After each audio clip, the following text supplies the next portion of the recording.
Turning $40 into $1 million dream. How do you do that? Hey, it's Gary Cox, business and life strategist, and I'm going to share with you the strategies that I have been using for years to literally make things happen. Your big dreams, big goals, how do you make them come true? How do you keep yourself from being discouraged? That's what we're going to focus on. Love to have you subscribe, by the way, if you don't mind. Would love to see a lot more of you. So let me walk you through this process. I'm going to share with you about 5 steps that I typically use when I hone in on something, especially my really big goals that's not going to happen overnight. What is my actual process? So let me walk you through this. You see this picture back here? Just recently, I was at the Hard Rock. And this helicopter, as a helicopter and airplane pilot, I mean, I'm absolutely obsessed with aviation. And I've always had my eye on this Agusta 109. And it is like, it can do 160 knots, which is kick butt. Holds 8 people, which is amazing. And I'm figuring out, okay, what's involved? So let's talk about that. We're going to head to the drawing board here, and let's talk about these things and how do we set these goals right. The first thing is, I don't just set the goal. I ask myself this question. Number 1, do I really want this? Want this meaning, do I really want to attain this goal? All right, not want something, materialistically, but do I really want this? You can't answer that. I mean, most people say, yes, I want this. But first of all, we have to go to the next thing. This is very, very important. And I think this is where people often mess up. Number 2, am I willing to pay the what? Pay the price. Are you willing to pay the price? Not the cost of the house or the helicopter. I'm talking about the price.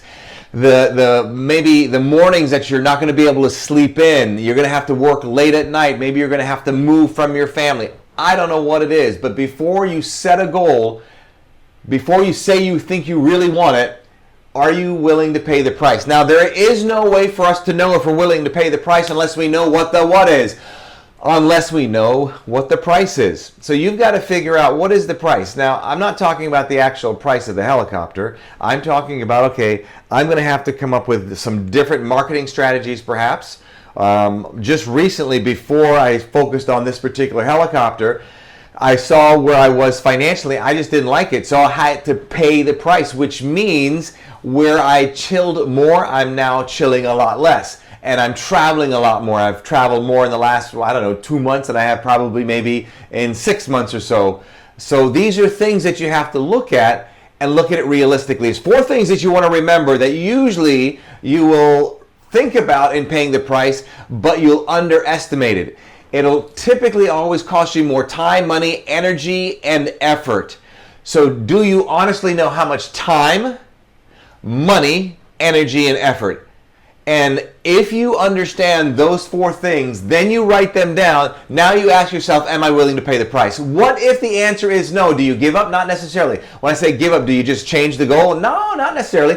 Maybe because of the price you have to pay, it might have you doing something for 6 months. Maybe let's look at a diet, for example. Same thing, diet. Do I really want this? What's the price I have to pay? Maybe you want to have a goal of losing 20 pounds in 2 months. Well, you may realize that you're not willing to pay the price right now for the 2 months. Could you stretch it out into 4 months? Like, I'm working on a 6-pack. I've been working on a 6-pack for a little while. Why? Because I don't want to go ahead and do it in 3. I probably could do it in about 3 weeks right now.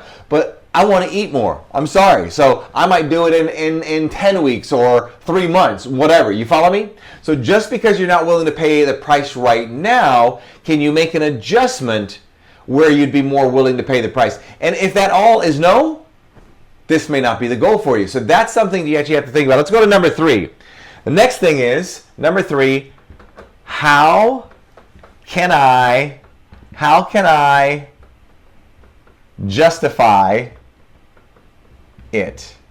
How can I justify it? How can I justify this purchase? How can I justify the goal of losing weight? Now, in this particular example for me, here's how I can justify this. I have a mentor program, my mastermind program.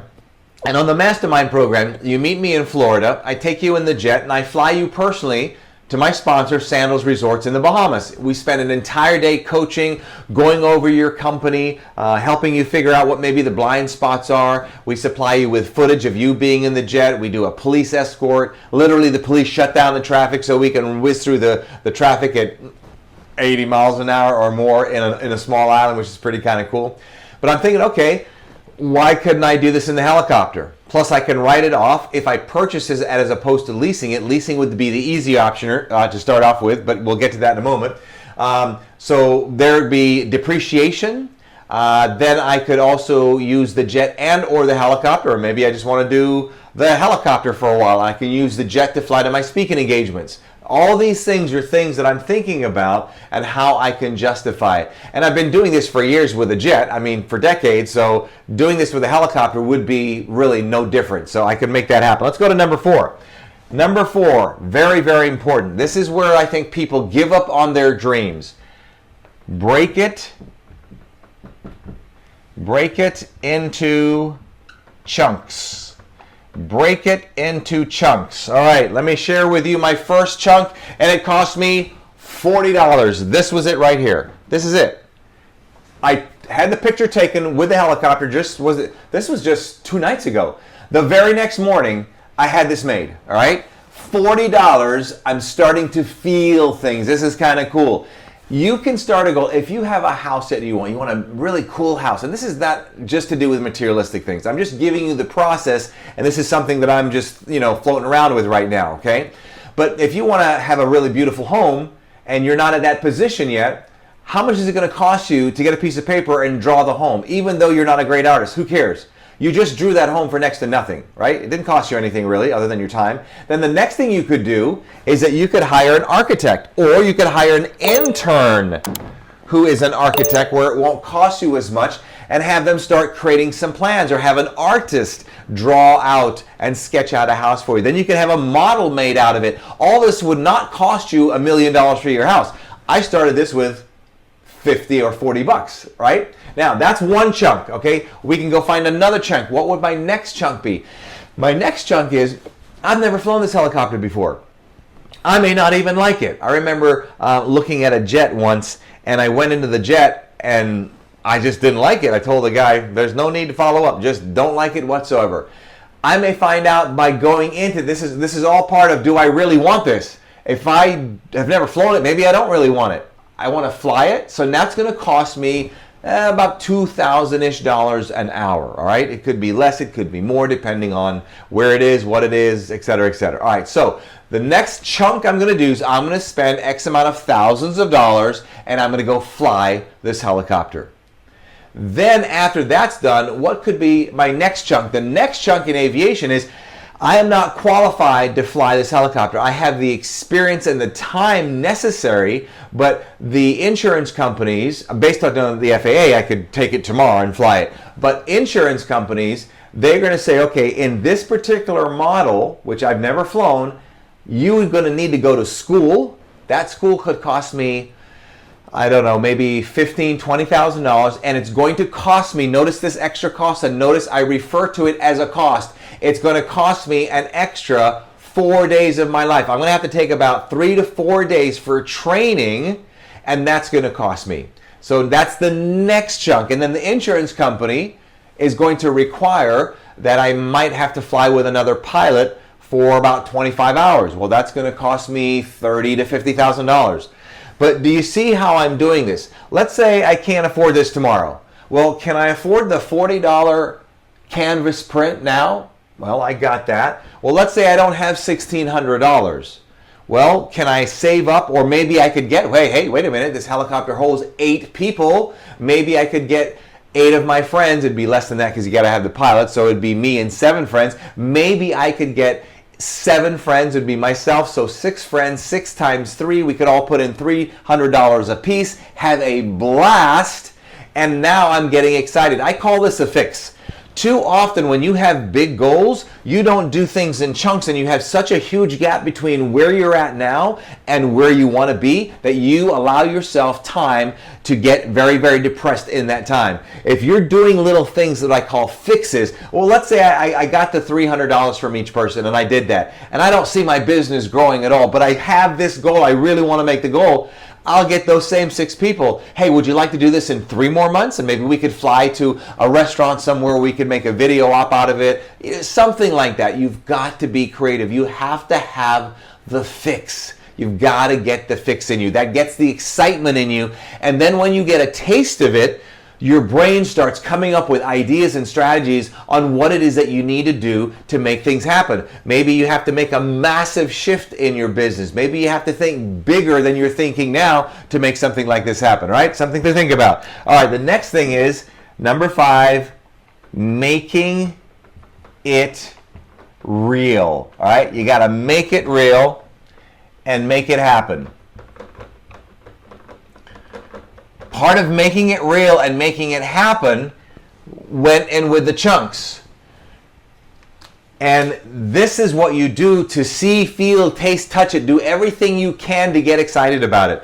If you're looking for a new home and you're not there yet, okay, this we're talking about creating goals that you don't have the funds for right away. It could be a month from now, 6 months from now, 3 years from now. I have goals that I've recently attained in the last, couple years, that I've spent many years working toward to attain those goals. But when's the best time to plant a 20-year-old tree? 20 years ago, right? When's the next best time? Now. This gets you started, things like this. It gets you started now, for very, very little cost. So ultimately, the whole idea is to make sure you get something, a fix, do something that you can get excited about it. Let's say I don't have the $1,600. What would I do then? Well, I would find somebody who has this kind of helicopter, and then maybe I could talk them into just letting me go and see it or check it out. Or maybe he might have a flight, like what's called a maintenance flight, where he's got to fly it around and check out, make sure the lights went out when they're supposed to go out or something like that. There could be a number of different ways. But when you're thinking along this route, it now allows you to be very, very creative. And if you're not creative and you just have this goal and you're not committed to it, and then you don't know how to get chunks and get excited to make it happen now, you'll easily give up and want to throw in the towel. All right, so this is a little bit of the process that I'm doing now. I could go a step further. Today I went online and I started Googling. I did a couple things. Number 1, I went on YouTube, and thank you, by the way, for watching this. I went on YouTube and I started typing in the type of helicopter. I wanted to learn about the helicopter. I wanted to look at the interior of the helicopter. Now the next thing is, insurance. We got to put it in a hangar. So these are all things about counting the cost. There's the financial cost, then there's the emotional cost and the mental cost of attaining your goals. So there you have it. This is kind of the rundown of how I work on my goals and how I, step by step, work hard to making things happen. Hope you've enjoyed this. Love to see your comments below, and if you would subscribe, we'd appreciate it. Not too long ago, we were hacked and we're starting all over again, so we certainly appreciate your support. Look forward to seeing your comments. I try to reply to as many of them as personally as I can, and that way I'll get to be able to see you again hopefully soon too. Between now and the next time we get the chat, you know what to do, and if you don't, you do now. The title of one of my books, Don't Let Others Rent Space in Your Head. This is how you take $40 and turn it into $1 million dream and make it a reality. Have an awesome day.